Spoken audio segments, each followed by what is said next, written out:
Parallel Frequencies, Just Blane and Coco here. Hey, happy Hanukkah out there if that's your thing, first off, right? Like that's first day of Hanukkah. L'chaim. Adam Sandler made Hanukkah cool.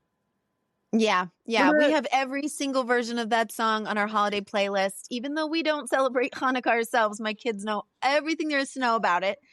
And we listen to every version of that song. Well, see, that's like I said coming in, it was happy Hanukkah to those who celebrate. I didn't say to the Jewish people because you don't have to be a specific type of person to participate in Christmas or Hanukkah or Diwali, the Festival of Lights. I love that one. That's one of my favorite ones. So yeah, but lots of fun celebrations. We celebrate Yule. We celebrate Christmas too, but we celebrate Yule at our house. So we do winter solstice. We do our dark night, dinner in the dark with just candlelight. Ooh. We do Yule log. We are starting the new tradition of 12 wishes this year. What's that? 8 nights of Hanukkah, 12 wishes. It's very similar. We have 12 wishes for the new year that we write down, and then you cut them into strips of paper and mix them all up in an envelope or bag or whatever you want. And then you just burn one each night. Some people start on Christmas Eve. Some people start on the winter solstice. Some people start on December 9th. I think it kind of just depends on what you want to do. But you burn one each night until you have just one left. And that one is your focus for the new year. The wish or the what you want to manifest in the new year. And that's the one you focus on. And supposedly the ritual, sending it to the universe, burning it, trusting your higher power, you will just have the rest of those taken care of for you in the new year. You don't have to worry about them. They're already out there. The energies are working for you. You just have to focus on the one that's left at the end. Well, now, what is this rooted in? Is this just a Coco original, or is this? Oh no, I won't take credit. There's plenty of people out there on the TikToks and the Reels on the Instagrams that are saying, "Oh, I'm doing my 12 wishes." That's somebody brought it to my attention before that. There was a woman at a gathering that I was at, and she's like, "Oh, I always do this 12 wishes. We get together with our girlfriends and we do it." And I thought that's such an amazing, cool ritual. And I don't think it's very old. This isn't one of those ancient things that came from some tradition. But I think it kind of seeps into lots of different cultural traditions. I mean, you can kind of go back and New Year's resolutions probably started this way. I don't really do the New Year's resolutions thing because why set yourself up for that? Yeah. Please. Yeah, the winter time is not a time for trying to do new things, lose weight, start a business, all that kind of stuff. That's not what winter time is for. So I think New Year's resolutions is kind of a terrible time to do that. But that's just me. No, I get that. I don't do New Year's resolutions either. If I'm going to start something, I just do it. Like, it could be October. It could be middle of the year, So that's kind of how I could look at it, but yeah. It could be because, I just know I'm going to fail if I have a New Year's resolution. Like you said, you set yourself up for failure. Pretty much. Yeah. Well, in operating with the seasonal cycles of whether it's your zodiac sign, because different signs have different times of the year that are kind of their new year or when they start something new. So everybody is different, but also we're creatures of nature. I mean, to go against what nature is telling us to do, and wintertime is for the winter's nap. So if we're acting like, oh, we got to get to work, we got to get things done, I'm like, whoa, everybody just chill, okay? It's not what this time of year is for, okay? It's time to put on pounds, not lose them. Put them off because of the holidays. There's a lot of holidays in it. I mean, I mentioned Diwali. Mm-hmm. That's back in October this year. Like it started then for some people, and then you got Thanksgiving, and then you've got Hanukkah, and then you've got Christmas and Kwanzaa and Boxing Day. It's all here, and New Year's. You're right. Like what sane person thinks they're gonna lose weight? I know, right? It's winter, guys. It's the Northern Hemisphere. Specifically, but it's time to just chill. You see me over here, I'm in my blanket. It is winter. I'm wrapped up. Cozy vibes, hygge. If you're Nordic and you're from the Norway, Denmark area, you want to practice contentment. Hygge. That's It's very right. hygge. That's To right. sit I there with like your it. blanket. Yeah. I like to live by that All year round. all year Christmas, round. all year. There's another way to live out there too. It's the way of John Cena: the hustle, loyalty, respect, never give up. Yeah, I had an emotional weekend, Courtney, because I saw him wrestle his last match Saturday night. Yeah. It was crazy. And I know you don't even, well, I don't want to assume because you never know. Do you watch pro wrestling? Do you keep up with it? No. Okay. No, bro. Not at all. But let Not me even a ask little you, bit. but you know who But I know John Cena. Exactly. You know who John Cena is. He's one of those people who transcended all of it. You know, he's bigger than pro wrestling. And the thing is, the guy's not dead. He's not going anywhere. We're going to hear about him every single day for something he's doing, whether it's in Hollywood or still doing the Make-A-Wish stuff. That's where it got to me, was the fact that this guy's done over 600 and something Make-A-Wish wishes for people. That's what a cool dude. I really respect him. I see him out there doing at least as much as he can with his fame and notoriety. He's doing what he can, making a difference in the world. I respect it. There was some teary eyes around my house. Me, you know, that was how it was going over the weekend. And the thing was, I wasn't the only one. Had buddies texting me, you know, we grew up watching this guy, and yeah, you get to, it was one of the rare chances that we got a chance to like say goodbye in the right way to somebody who gave his all to something, you know. It wasn't after he died. It wasn't after some tragic event of some sort. So it wasn't, and this is going to be controversial to any wrestler or wrestling fan out there, but it wasn't past his prime and he needed to get out. Like, you know what I'm saying? Like, he knew when to get that curtain call and go. He tapped out. A lot of people are upset about that. And I'm like, you know what? You know, no. If you looked at his face, he had a smile on his face and he looked content. And I'm like, that's it. That's a man that's ready to go home. You know, so. Yeah. His days aren't over. I mean, it may be that phase of his career. It might be that identity or egoic self that he's presented for so long, and everybody's saying goodbye to that version of him. But he's got a lot of life left to live, and he's going to be out there doing a lot of cool stuff. Yeah. I mean, no spoilers, but he popped up on Pluribus last week. So he's already out there making his, I mean, not that he wasn't already in Hollywood, but pop up on an Apple TV show that's the hottest one out, and people are going to be like, oh, yeah, I know that guy. And that's what he's going to be. He's going to be out there forever, you know? So. Yeah, I'm over here like, John Cena was a wrestler? Yeah, but it's the same type, it's the same type of thing as probably The Rock or even Hulk Hogan back at one point. Like, Hulk Hogan was that one that crossed over and brought the world, I guess, into wrestling, because it is its own niche.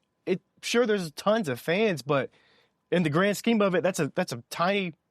It's not even that big of a fan base, you know, compared to a soccer or Major League Baseball or football, NFL here. It's not that big of a fan base. So when you can't cross over like that, you've got to look at it as a generational like superstar, and that's what John Cena was. That's what he is, still is. So yeah, still is, still kicking, and growing that influence that he has, all that fame and fortune, putting it to good use too. And I respect that. When you're rich and famous, what are you going to be doing to outreach? What would be like your focus if you had $1 billion or whatever? You're just like, I've got all this influence, I've got all this money. What would be your focus? Kids. Same thing, kids. That's where it's at. That's where the future's at. Yeah.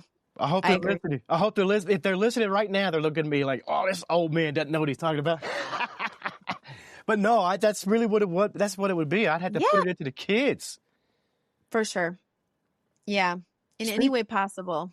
Great segue, because speaking of kids, the Welcome to Dairy finale was last night, and holy shit. Emphasis on the I'm going to tell you, that's the worst segue ever to tie the kids together with this Welcome to Dairy thing, because we love the children, and also holy shit. I have never seen I'm just telling you, Pennywise the Clown, the Welcome to Derry finale, and there were some just nukes dropped of Ooh, some facts about Pennywise wait. and some other stuff going on. So, whew, Future. that's all I can say because I don't want to go into spoilers. But Yeah, not quite yet. Let's get to that when we get to cover it on this show. we Parallel will. frequencies. We're going to be covering it and that pluribus, and we're going to be, all of it's coming. We got a lot to So do. put a pin in that. It'll be on the conveyor belt, and we have no lack of subjects to talk about on this show. Nope, but there are times when we had something else planned, and this is, I mean, we're fresh on doing this show, but for me, I have seen it many times where you got to pivot, you got to change, you got to swap the show up because something happened, and something did happen now, and I just don't feel right talking about anything else. But the Rob Reiner situation that happened at the house, Yeah. I started to see this stuff come in last night, and it's like 2 people found dead at Rob Reiner's house, a 78-year-old and I'm like, oh my God, like they're just not saying the names. It's him. Mm-hmm. And it's just, Yeah. it's still coming out what's going on and all that, but that's not what we're here really to talk about. I just, first off, what's your feelings? Like, what's your thoughts there? Yeah, total disbelief at first. And I was the one who was waking up to the news this morning and texting you, knowing we were going to record today. I'm like, what? What? Hold up. And then just running through my head all of the cultural influences of this man, this director who made so many things, just influenced an entire generation of people. Not just the actors who were in those movies, but everybody who's ever watched any of those movies. And I don't know anybody I can even talk to who hasn't heard of at least one, if not The Princess Bride for sure. There you go. That's the one. Misery. That's mine. Yeah. So, I mean, when people feel a grief like this, a shock like this, it really is quite intimate. It feels like, okay, yeah, we're just Joe Schmo over here talking about him. He didn't know us. We didn't know him personally, but it's definitely influential to people like us to feel the grief, feel it. He did all of it. To me, he did it all quietly. He was like you didn't hear much about him other than when a movie came out, like that was it, you know? So he's going to be missed. That'll be for sure. He's got a catalog of work that's going to live on, you know? And incredible. Spinal Tap. Whew. One of my absolute all-time favorites, and is quoted almost daily in our friend group since I was in high school. Love Spinal Tap. Oh my gosh. Just, okay. I could go into Spinal Tap. Well, we were in LA when they were doing the Spinal Tap 2. Red carpet. Red carpet event. Yeah, their premiere was going on as we were walking around Hollywood, and oh man, it would have been so cool. People were gathering outside the fence probably to see people who were going to be coming in. And man, I almost regret not staying there and standing there and waiting to see a glimpse. We were on a very important mission, though. We had to go get Toni Collette that damn Oscar that she deserves. Yeah. So that's what we were up to. But yeah, we would have walked right past. Possibly Rob Reiner. I guess he would have been there if it was the red carpet premiere. Yeah. That's crazy. Just a glimpse would have been amazing. I absolutely love that movie. Oh my gosh, I can't even. I'm running through all of the quotes in my head. Fran Drescher in that movie, she has this small little scene, but oh my gosh, it's one of my favorite scenes. The when they're talking about it's sexist. They won't publish this album cover because it's sexist, and they're like, "What's wrong with being sexy? We like being sexy." She's like, "You've got a woman smelling a glove." I love Fran Drescher. I can't help it. I don't mind her voice at all. I think she's hilarious. Yeah. If it wasn't for her voice, would she be as famous? Probably not. But I love her as a person, and I love her in that movie, and I love the work that she does. I think she's hilarious. And Rob Reiner shows himself in that movie a couple of times as the director. You see him talking and interviewing Christopher Guest, and just epic. I mean, we could talk about The Princess Bride, but what I find really crazy, coincidentally, in all of this, and maybe synchronicities, the universe works in mysterious ways, but it wasn't probably a full week ago that I was, doing the whole Netflix watching. Yeah. You know how you just go through one streaming service after another and you end up spending 2 hours not watching anything? I was doing that one day and I happened upon When Harry Met Sally. And I haven't watched that in over a decade. I don't know when's the last time I watched it, but I was like, I feel like watching this again. This would be a fun throwback movie to watch, kind of a comfort movie. I'll just watch this. It's so weird to me that I did that just recently. That is. It's not a coincidence. You said it earlier. It's something else. Yeah, synchronicities of the universe, putting things in your path. Maybe I knew intuitively that something was about to happen. I don't know. Oh, God. Don't watch anything of mine, please, because... It was my little tribute. It was my little honor moment of what a great movie. Wow. And as I'm watching it, because I haven't seen it in over a decade, I'm appreciating it as an adult more, in this form of life, this phase of life than I did when I was younger. I'm watching it going, it hits differently when you're this age. When would you have seen it the first time? Maybe closer to when it came out, I guess? Oh my gosh, no. Or after it. Yeah, you're not that old. Yeah. Wait a minute. Yeah. I mean, I've seen it since I was a kid. Let's be honest. I've watched it. It used to be on those, remember on cable, they'd have TBS or whatever, would always have movies on Sundays. That's when I watched a lot of my favorite movies, would come up a lot. And I'm sure I saw a television version of it when I was a kid for a long time. And then, yeah, but I haven't seen it for probably over a decade for sure. You saw the TV version, and then when you saw the regular version later, you were like, wait, what is this orgasm scene? Remember that? Because I bet that wasn't in the TV version. It is my favorite. That wasn't on the TBS version. Yeah, probably not. Yeah, I don't think so. But yeah. It's iconic. I mean. It was at Katz's Deli. That's where it was filmed, right? Believe so. Wow. Yeah. Yeah. But when I was a kid, I didn't see Billy Crystal as a romantic male lead type. I remember as a kid looking at him and going he's kind of like an old man. What does she see in him? I don't get it. I didn't find him particularly attractive as a young person, but now that I'm a certain age, I'm like, he's cute. Yeah. Billy Crystal, he's adorable. What was I thinking? So things change, And Meg Ryan. Meg Ryan. You got a Meg Ryan impression, don't you? I know. Yeah, and I was actually watching. I was watching Sleepless in Seattle too. I was watching just one scene from that, and I realized, Meg Ryan, she's adorable and cute the way she talks and stuff, but I think it's because she acts just a little bit drunk. When she's talking, she's kind of like, I don't even know what I'm saying, but it's so adorable. And she's kind of falling all over herself a little bit when she talks. And I'm like, she's got a way about her. I think that's why everybody thinks she's so adorable in all of her movies, because she's acting a little. And when she sings horses, horses, horses, horses, horses in Sleepless in Seattle, I have that stuck in my head forever. Meg Ryan. What an impression. I'm still trying to get over that. Ooh. Look at this. What is going on? You have to watch the video. I don't know if it translates on audio, but she's kind of. I would have been prepared more. If I knew that was going to happen, I'd have had a side by side or something here. Anyway, Rob Reiner, what's your favorite movie of his? It's got to be Misery. Misery is mine. Yeah. Okay. I love that movie. And yeah, I don't know. It's one of those, it's like, well, without the story and without the director, would it be the same?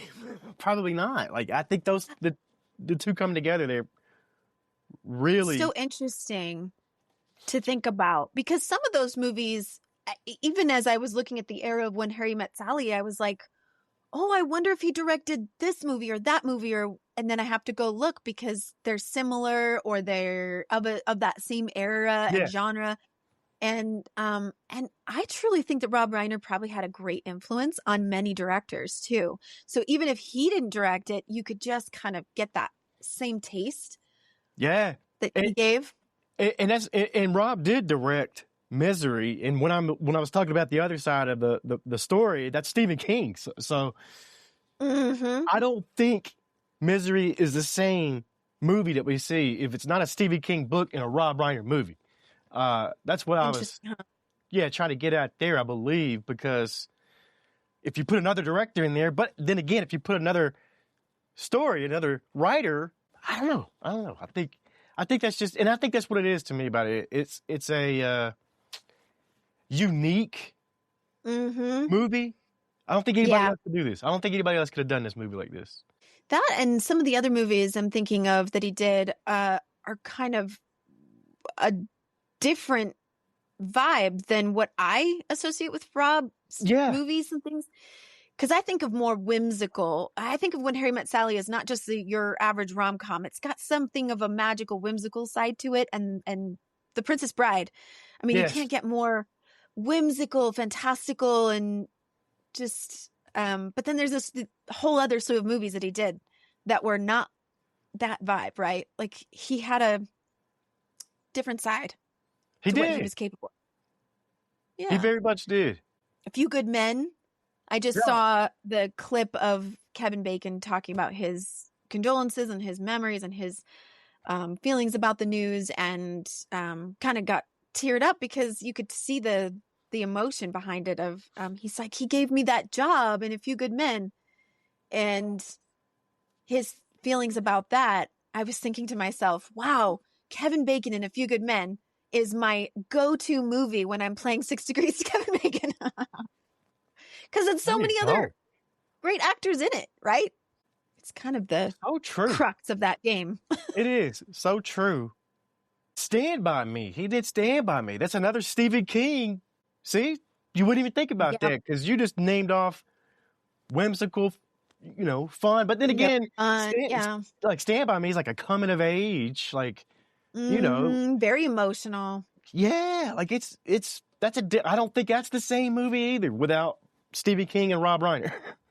Yeah. But that's one I don't think people think about. He was diverse. That is. Big time diverse in what he was doing. He was a storyteller. That's what it was. He could tell stories, didn't matter what it was. Storyteller. Yeah. Yeah. One of the best. One of the best. What other movies stand out from him? I did just see him. I saw him on, what did I see him on? One of the talk shows not long ago. And he was there, I think it was Jimmy Fallon probably that I was watching or something, and I saw him being interviewed there. And that felt like just a few months ago. Very recently. But he had his hat that he's known for always wearing, Yeah. Tragic. It's rough. That's a tough loss there. That's a tough loss. What else we got for today? We didn't really get to what we wanted to get to, but like I said, we got to pivot every once in a while and just react. React to what the world's got for us. Bad or good, we're trying to put the good energy back out there of what he did do. But yeah, I would love to hear listeners comment their favorite movies or moments from a movie. I would love to see that. We could do a little rewatch of some of those movies. And what are people's favorites? And I would love to do that. And we'll you could do a year of episodes on Princess Bride alone. There's so much to talk about that movie. We'll react to the comments. We could react to the comments just like we did last week. People love that. You're right. Andre the Giant. Whoa. Right. He made his role in that movie. He made that movie for me. Andre, but I'm a wrestling fan. We already know that. But yeah. He was a wrestler? Just kidding. I knew that. That's like one guy you look at, you're like, oh yeah, he's something. I'm not sure. Yeah. Yeah, but to hear like the background stories, I mean, I think they even said, and I may be getting this wrong. I'll find out what it was, but I remember behind the scenes, Princess Bride, I think it was Rob Reiner that broke a rib or something during Billy Crystal's scenes, because he was laughing so hard and Yeah. trying not to break and trying not to make noise. And Billy Crystal was just improvising and making everybody laugh and doing such a great job. And Andre the Giant, obviously having the physical health issues that he was having at that point, couldn't do any heavy lifting, but they had to, strap him up to all of these harnesses and things so that he could, it would look like he was lifting, Buttercup and doing all that kind of stuff. But at that point in his career, in his life, he wasn't able to physically do those things. And I just love learning about the background of how a movie like that, a movie that everybody seems to know and love so much. In fact, that there were scenes from that movie that were sliced into my wedding video. Oh my God. I asked my videographer for my wedding, I was like, we want this and this sliced into this and this and this. And so it became, that's, You know what? goes to show. You know what? We should do a deep dive on Princess Bride tomorrow. Oh yeah, we could do that. There's plenty to talk about, I think we already started it right here. And I think if we keep going, this will be about a 6-hour show. So I think we could end today's show. And I think that's a great jumping off point for tomorrow, because I'll watch The Princess Bride tonight. And I've got some cool stories about it too. About seeing a live script reading from the actors themselves of that. But I'll talk about it tomorrow. But I think that's what we should do, is a deep dive on Princess Bride. Because now you got me thinking. I'm like, okay, I got a lot to talk about too. So yeah, let's do it. You want to do that tomorrow? Oh yeah. Yeah. I want to hear all of the things that you come up with.